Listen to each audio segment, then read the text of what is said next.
ఎప్పుడైనా సరే ఏదైనా అకస్మాత్తుగా చూడకూడదు చూసామనుకోండి, ఎలా ఇప్పటికిప్పుడు స్నానం చేయడానికి అవకాశం లేదు, ఎలాగ మరి చాలా దోషభూయిష్టమైన విషయం చూశానే, ఈ పాపం పోవాలంటే అనుకున్నాను అనుకోండి, వెంటనే ఏమిటంటే గరికిని ముట్టుకుంటే చాలు పోతుంది.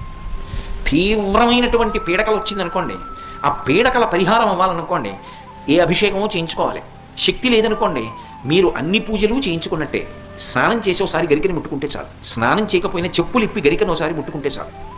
అందుకే శతమూలా శతాంకుర సర్వగం హరతు మే పాపం దుర్వాదు స్వప్ననాశిని. ఓ శతమూలా శతాంకుర, నువ్వు అనేకమైన వేర్లతో ముందుకెడుతుంటావు, అటువంటి అంకుర నిన్ను ముట్టుకుంటున్నాను. దీనివల్ల ఏమవుతోంది?